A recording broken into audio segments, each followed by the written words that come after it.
Best from Reddit. Reddit, what is your most disturbing, scary, or creepy real story? My mother told me this not too long ago, but it happened about 10 years ago now. When my cousin was 17, 18 years old, and she was in a car crash and had died a couple of weeks later in hospital. She was really close to my dad's sister, our aunt, and used to babysit her kids, who were no more older than 4 years old all the time. Our aunt's house was under construction just before she passed away, and it continued on after she passed away. One day my aunt got a phone call while she was at work from one of the construction workers complaining about a teenage girl who keeps showing up at the house and walking around, and that she shows up a number of times during the weeks, and it has been happening for a couple of weeks. My aunt asked for a description of the girl to see if she knows her from around the neighborhood, and sure enough, the description perfectly matches my cousin who died a few weeks before. Long brown hair, red baseball cap, denim dungarees, and a white jacket. When my aunt got home, she showed them a picture of my cousin, and that all agreed that it was the girl they seen walking around the site. This story really freaked me out when I heard it because our family was never one to believe in anything paranormal or have anything of the paranormal sort happen to them before. When I was in high school, I had a really good friend who lived next door to a house that was always up for sale. People would move out in the middle of the night without a word, and it hadn't had the same owner for more than 6 months straight for a couple of years. One night we were really bored, and he suggested we go explore the house next door since it had sat empty for a while. We go around back, and there's a dog door that he can crawl through, and he unlocks the door and lets me in. The house itself is really unremarkable. It looked like it was built in maybe the 1950s, and was a craftsman-style house in an older, nicer part of town. My friend's house was similarly built.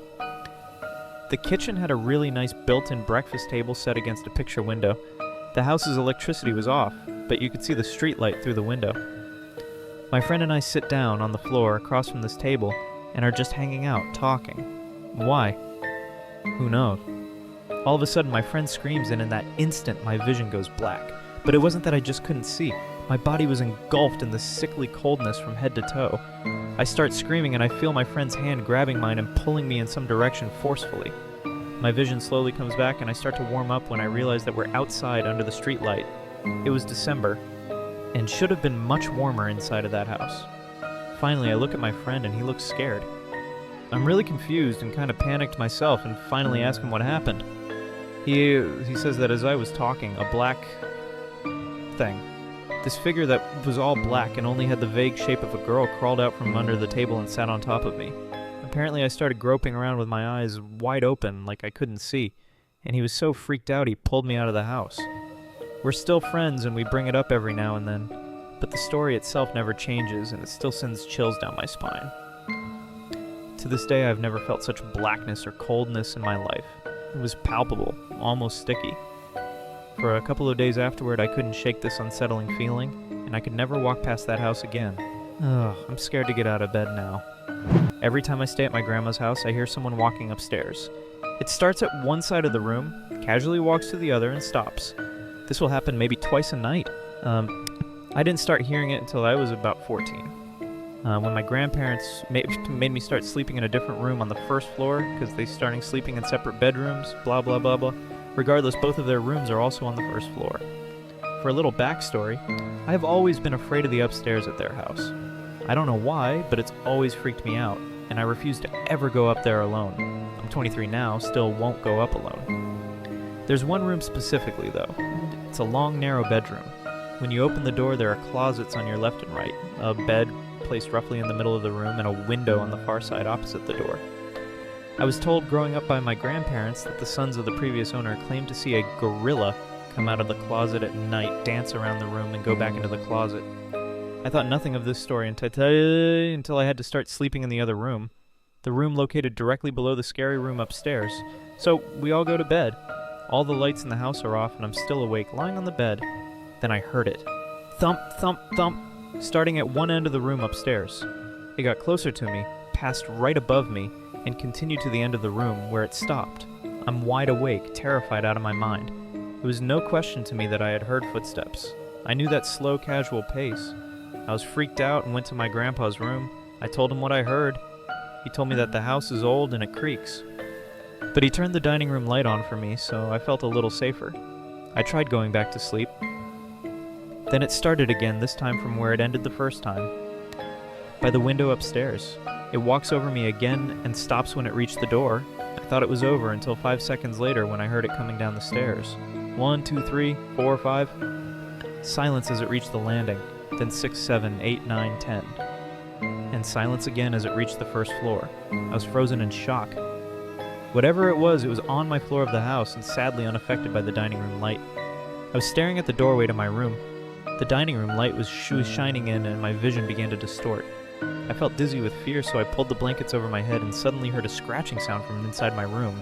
I knew exactly where it was coming from, too. My grandpa's gun case. It was a very obvious sound, scratching on the wood, long scratches down the front of the gun case door. I could even hear the door ever so slightly tapping against the frame as each scratch began. I tried to scream and I couldn't. I took a second to take a deep breath and let out a loud scream. In seconds, my grandpa had made it to my room and I was relieved. Needless to say, he still didn't believe me. So I did what any normal person would do. I draped a sheet over the side of the bed and slept underneath it. I wrapped myself tight in a comforter, put on headphones, and turned my back to the door. There could be a party of ghosts in my room and I wouldn't even know. The next morning, my grandpa told my grandma about what happened the night before. She said, "Oh, that's silly, your cousin woke me up the last time she stayed here. She came in my room saying, 'I hear footsteps.' I slept under the bed for the rest of my week stay with them. I've stayed there countless times since that happened, and I hear the footsteps every time. I sleep on top of the bed now, but keep my back to the door and sleep with headphones on. I haven't heard it come down the stairs since that first night, but if it does, I don't want to know." When I was about 7, my 2 brothers and I were playing in an area that was used as an unofficial motocross place.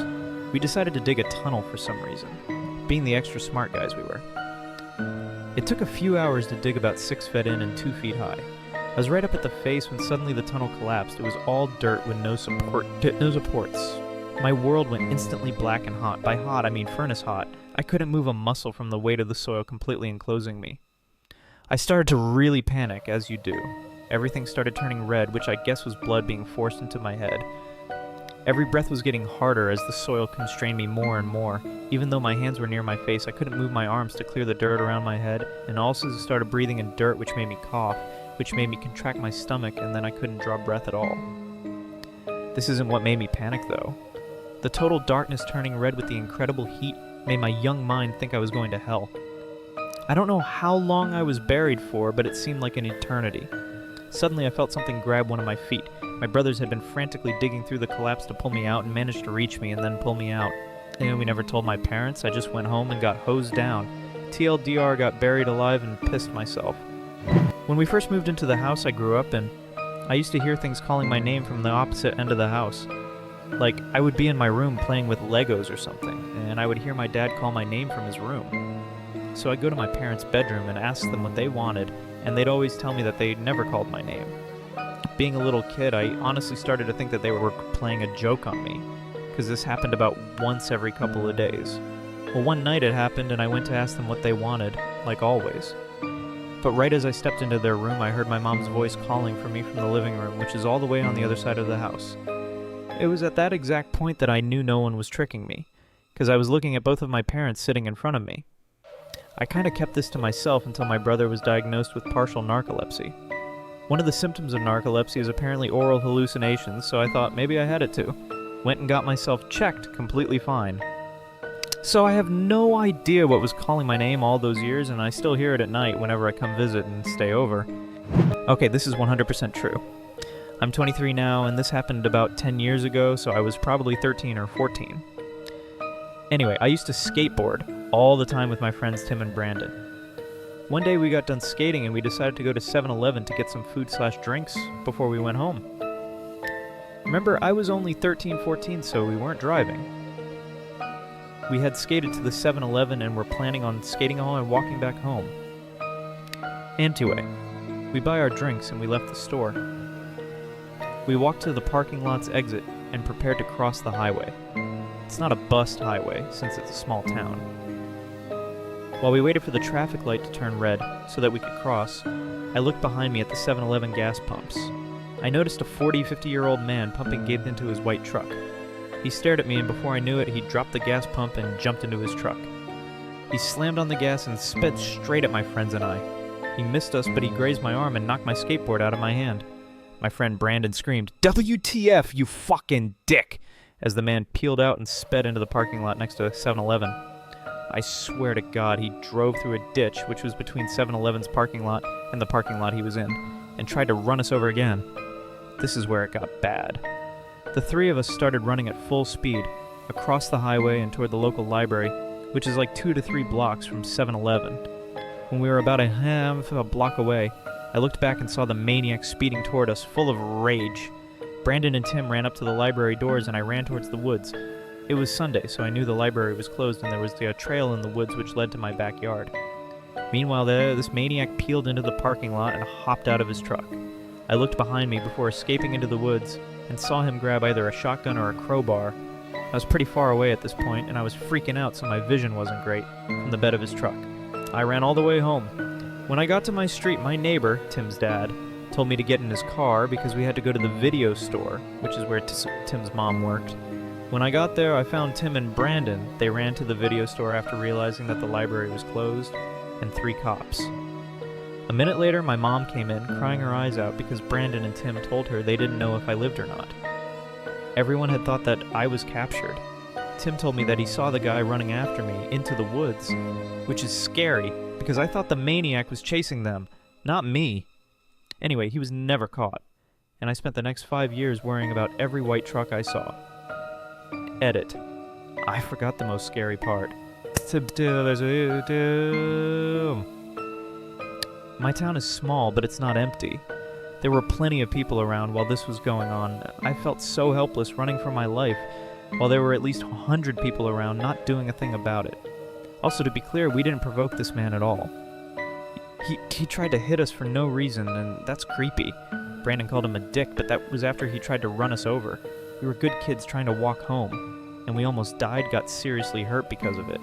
No. Also, bust highway, busy highway. Posted this elsewhere, but here it goes. Not me, but my sister. So growing up, my sister had an imaginary friend. She said she was an older lady and she was nice, and her name was Oi. She talked to her and played with her, all that jazz, until she was probably 4 or so, and then it stopped. Fast forward to when my sister was about 10. My mom isn't home. She got a call to go to the nursing home for GPA, so she bolts with Pops. My sister and I shared a room at the time, and she was in there doing whatever, and I was on the other end of the house. All of a sudden, I hear the radio in our room click on, turn all the way up, turn all the way down, and go off. This happened like 3 times. So I go in there to be all like, WTF kid, knock it off, and she is sitting in our room just white as a ghost. I go over to the radio to unplug it. No plug. No batteries. Only radio in the house. I look at her and she goes, "It was E. I saw her, it was E. So I call Mom freaking out, and Mom is so upset. Apparently Grandpa had just passed away. Okay, weird, I drop incident, whatever. A few days later at the funeral, a relative comes up to us and gives us a pic she found. My sister goes, "Hey, it is E." It was pictures of my grandparents when they got married. My grandmother died before I was even thought of, when my mom was 11.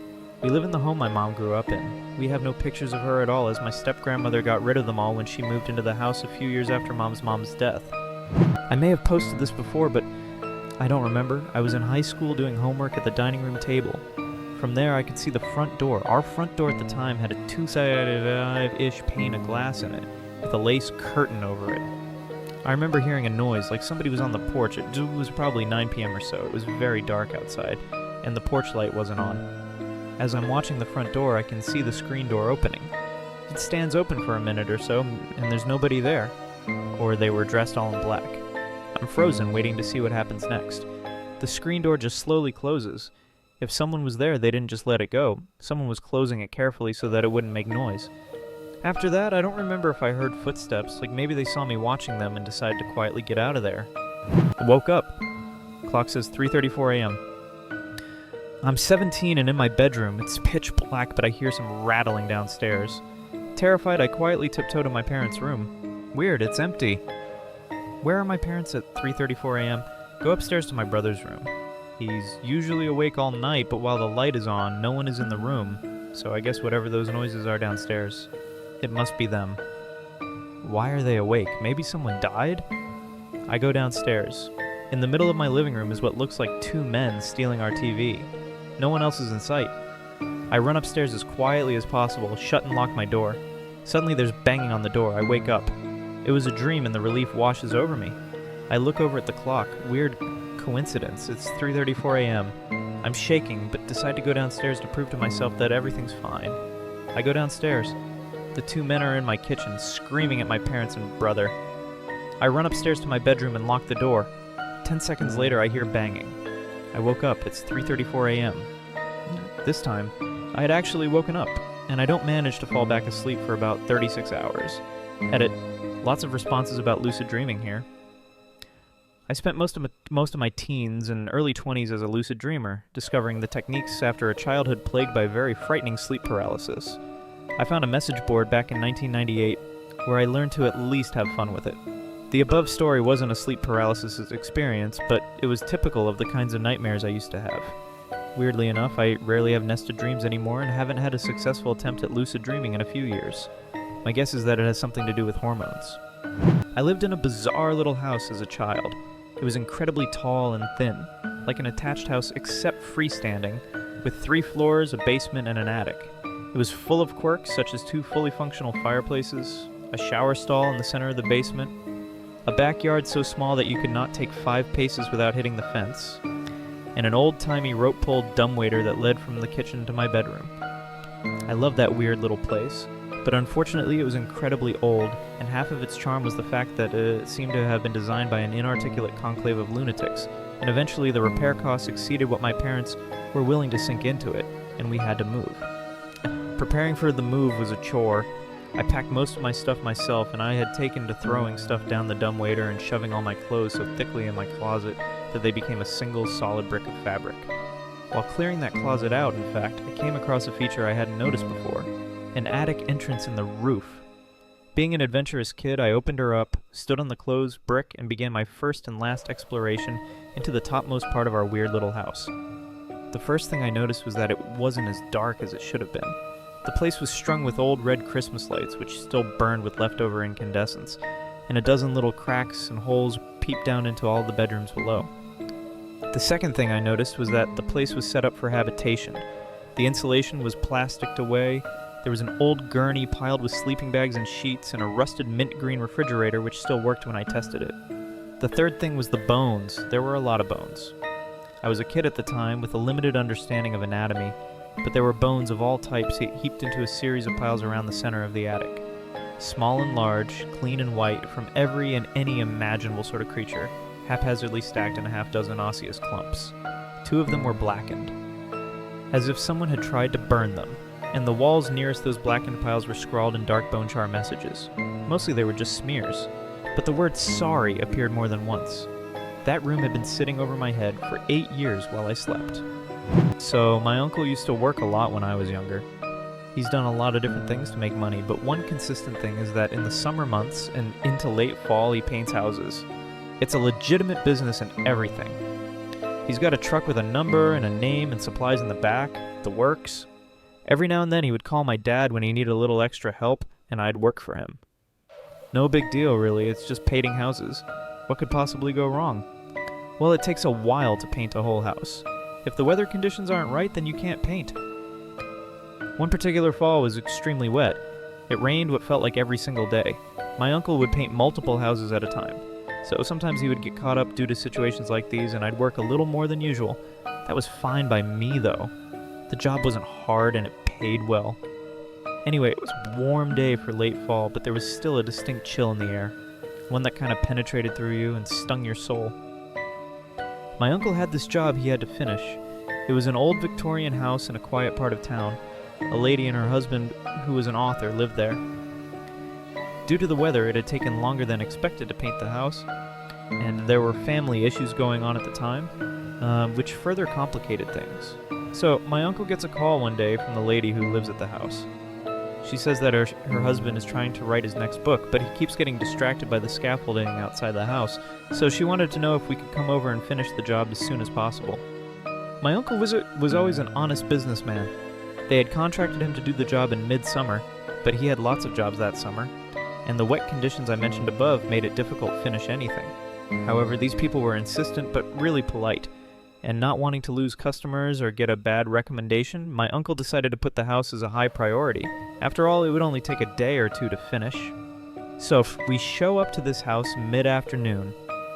Like I said, it was a weird, kind of chilly that day, and I also remember a really eerie calm. The day was slightly overcast, so everything was shrouded in gray. It was like the perfect setting for a mystery crime novel. So we arrive at this house, and my uncle and I move to the back. The front of the house was already done, so there was nothing left there. My uncle, being the more experienced painter, would always do the touch-ups, and I would simply apply the first coats since they took little skill. Anyway, we get to the back of the house, and he asked me if I'm scared of heights. I was 17 at the time, and although they do creep me out a little, I didn't want to seem like a child in front of my uncle, so I told him I wasn't. He was happy to hear that. He has me climb up the scaffold to the 3rd floor to finish an upper section of the house. There was a window up there, a small little oval one that looked into the attic. The attic also happened to be the husband's study. He would do most of his writing in there. So I'm climbing up the scaffolding, cans of paint dangling behind me, and various paint brushes and other tools in the utility belt my uncle let me borrow. I get to the top of the scaffolding and set all my supplies down. I crack open a can of paint and start painting like I had a few hundred times before. Outside of the temperature, the overcast, and the eerie calm, this day was like any other. I'm working my way across the top part of the house when I get to the window that looks into the study. I bend down, dip my paintbrush, and stand back up to paint above the window. The window was in my direct line of sight, and I couldn't help gazing in. I see a man, the husband, staring back at me with a face completely barren of any emotion. I'd never seen a face so devoid of feeling before. I still haven't. Of course, I get startled and take a step back. I chuckle and smile at the guy. But he doesn't smile back. Instead, while remaining completely emotionless, he draws a pistol up to his head that he was holding in his hand the whole time and proceeds to blow his brains out without ever breaking eye contact, right in front of me, while I'm staring at him. In utter shock, I gasp and let out the smallest scream as I step back in fear. Only I stepped back a step too much and fell off the scaffolding. Alerted by the gunshot, my uncle looked up in just enough time to see me fall off the scaffolding from the 3rd story. I was lucky enough to land in a bush and only suffer a broken ankle and a few scratches. The biggest wounds happened in my head. I had to go to counseling for a while. It's been years since then, and I still remember that man's face. I've never forgotten it. It will always be burned in the back of my head. I know why, looking back, his face was so devoid of emotion, because he never felt any emotion at all. He literally didn't care about what he was doing. As it turns out, the man was seriously depressed and facing marital issues with his wife. Combined with a few too many nights drunk on whiskey and facing writer's block, I guess he decided he couldn't take it anymore. His wife moved out of the house shortly after, and we never finished the job. To this day, that house remains abandoned, and to this day, I try not to drive down the street it's on. I'm scared that if I do and happen to pass the backyard, I'll see that man staring back at me from that window, cold and emotionless. I always seem to get to these threads when my story will surely be buried, but here goes. When I was 13, my grandmother was dying of cancer, and my mother and I stayed at her house and took care of her during her last few weeks. One night at 3 or so in the morning, my mother ran into my room and told me that my grandmother, who was by this time completely bedridden, entered my mother's room, woke her up, and then walked out of the room. There was no creepiness at the time, just a genuine concern for what my grandmother could possibly be doing up at 3 a.m. when she was literally days away from dying. We ran into her room, and sure enough, she had passed away. Obviously, given the shock of my grandmother dying, my mother and I didn't sit around chatting about how weird the whole experience was. But months, or perhaps even years later, I asked her about that night, and she has no memory of telling me that my grandmother was up and walking around the house. She doesn't even remember what woke her up or why she woke me up. Gives me shivers just writing it. When I was 8, my family moved from urban South Florida to a really small town in North Florida. It was like from a Goosebumps book. A lot of weird stuff has happened in the 15 years since we moved there. But the weirdest has got to be when my sister moved back in with my parents. My sister's husband had been shipped off to Afghanistan, so she was left alone with a newborn son. Not wanting to go through the soul-crushing loneliness of raising a newborn all alone in a trailer in the woods, she moved back into my parents' house for a while. She said it started first when the headboard of her bed would slam every now and then. Then one day she woke up because somebody was tickling her. She didn't really think about it until one night she woke my mom up by screaming. My sister is almost 30, she's not a little kid, and my mom went in, and the whole fucking bed was rocking and shaking like. really violently up down to the sides like a boat going through white water. But my mom and sister have been through a lot of shit, so they persevered. One night my sister was nursing her son, and something grabbed her ponytail and started yanking her head around. My mom went in the room and very sternly, like talking to a bad kid, said, "I understand things are different. There's a little baby here and there never has been before. You're curious, I understand that. But you will not touch them anymore. You can look, you can stay. You were here before us, but I swear to God you are not allowed to touch them." It stopped happening. I posted this on another through a few weeks ago. About a month ago I went over to my girlfriend's house. Except I felt really uneasy when I went into the living room. Turns out, they replaced a china cabinet with one of her grandmothers whom passed away a few months back. Her grandmother was bedridden in the hospital, and I've ever gotten to meet her. I felt uneasy the whole time. Being around her grandmother's furniture made me so anxious and almost sad. When I told her, she said it was probably nothing. She went to the bathroom. When I went over to the cabinet, it was about 6 feet tall, dark wood. It had 2 doors on the side and glass up front, and in the back was a mirror. I was looking at the teacups and small baby dolls when I could swear I saw someone in the mirror behind me, just a silhouette. I called out to my girlfriend, but as I did, I heard a shrill screech from the bathroom. I start pounding on the door, and it opens. She was sitting on the floor, crying. She said she saw someone in the bathroom mirror. We booked it out of her house. No shoes, no jacket, nothing, and right to my car. I dove for an hour or so, with no destination, when I returned her to her house. Her mom was sitting on the doorstep. She said she kept seeing shadows move. Nope, I will go out of my way to make things like this happen. Someone claims their house is haunted. I want to see. Someone said they think they saw a skinwalker. My friends are looking. I've never found anything. But this was something else. I was on Manassas battlefield with my father when I was younger. We were sitting on the back of his tailgate eating McDonald's on top of a hill looking at some cannons. It was foggy and misty out that day with a slight chill, November I think. All of a sudden we see a man dressed in full Civil War attire waving at us standing by the cannons, about 100 meters away. My dad had a pair of binoculars with him and we got a closer look of the man. He appeared to be in a Confederate uniform and was standing stationary, only moving his arm to wave. It was a come here wave. My dad thought there was a reenactment going on and that the man needed help. So my dad walked down to the man while I watched with the binoculars. When my dad got close to the man, he stopped walking and had a confused posture. After a couple seconds next to the man, he turns around and sprints back to me. He proceeds to throw everything in the back of the truck and we leave the battlefield in a hurry. My dad said while walking down there, the man slowly disappeared. And my dad said he got the strangest feeling in his stomach and mad chills. To this day, my dad gets the chills and goosebumps telling the story. My dad saw combat in Vietnam, so he's not an easy guy to scare. From my perspective, my dad was right next to the guy and never disappeared. We don't know what we saw, but I think it was a ghost. TLDR, I think we saw a ghost of a Confederate soldier. When I was a child, I lived in an old Victorian house, and I would always hear laughing while I was trying to sleep. I was an only child with a single mother, and when I was about 5 to 6, I would wake up hearing laughter in the hallway in the middle of the night. After mentioning this to my mom, she swore it was probably just the TV being left on late. One night I awoke hearing the laughter in my room. I went to sit up, but felt like there was someone holding my shoulders down, invisible hands gripping into my shoulders while I heard laughing. I screamed my little heart out. My mom ran into my room, flicking on the bedside lamp, convincing me it was just a dream, until I said, "But my shoulders hurt?" She lifted up my t-shirt, and there were 2 adult-sized handprints on my shoulders. I honestly thought I had imagined it, and that it had never happened. But the other day I mentioned it in passing to my mom, and she went blanket white and said, "I don't want to remember that." I was walking up the hall at work, and my heel went out from under me and bent my leg wonky. I didn't even fall, but lowered myself down because my leg felt weird. The woman whose office I was walking past came out to find out what the loud, crunchy noise she heard was. The noise was my leg breaking, and she was more traumatized than I was. She had nightmares for a while, and had a hard time seeing me when I returned to work. TL doctor, I gave my coworker PTSD with the sound of my fibula snapping. If you liked this video, don't forget to put a like and subscribe to the channel. Leave comments with your stories below. Watch our other videos, and thanks for watching.